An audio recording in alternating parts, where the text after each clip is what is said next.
It's incredibly special that Alex uses his platform to not only service the business community, but to service the broader community. Whether it's serving on the board of Jubilee Housing or his commitment to Leadership Greater Washington, you can always find Alex Orfinger engaged in trying to cultivate the civic spirit and civic leadership of the Greater Washington region.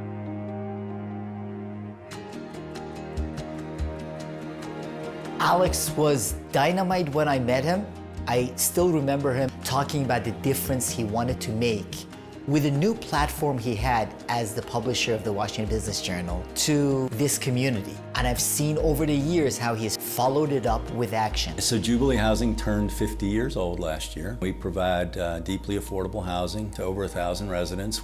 Alex was integral in helping us think about what it needed to do, what it needed to look like and accomplish. He transformed the way Jubilee Housing is positioned in the city. In last year's Corporate Philanthropy Awards, the Business Journal was recognizing the most generous companies across the region. Lo and behold, Alex takes that opportunity to ask the room to go deeper.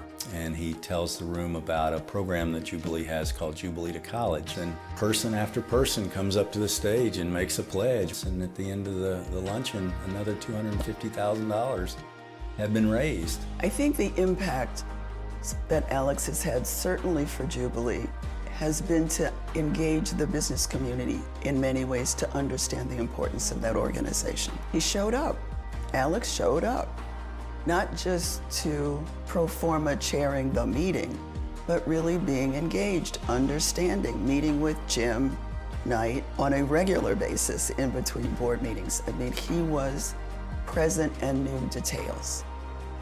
You can't live in this region and want to be in the know about what's happening in the business community and in philanthropy, quite frankly, without being a subscriber to the Washington Business Journal. They also do an amazing job of developing the lists that everyone wants to be a part of. It's Alex Orfinger and the team at the Washington Business Journal who really have a finger on the pulse for not only the business community, but the civic leadership that this community is really all about.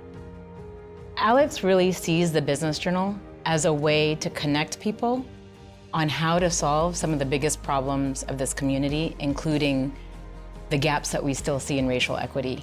And he brings people together to figure out how to address those gaps and fix them. And I think that's what really sets him apart. It's very, very personal to him. He understands the role of a business journal amazingly well, because we do have a place in the community. He recognized the topic of diversity, equity, and inclusion should not just fall on people of color. He understood white male leaders have to speak out on this issue and understand how important this is for the economy as a whole, and sort of take some of that conversation upon their own shoulders and help carry it forward. By pushing conversations around diversity, equity, and inclusion, by, again, serving in volunteer capacities, these actions are directly in line with the Greater Washington Community Foundation's mission to build a more racially equitable, just, and thriving Greater Washington region where everyone prospers. Alex, my friend, congratulations on the recognition. Alex, I can't think of anyone who is more deserving of a Spirit of Philanthropy Award than you are.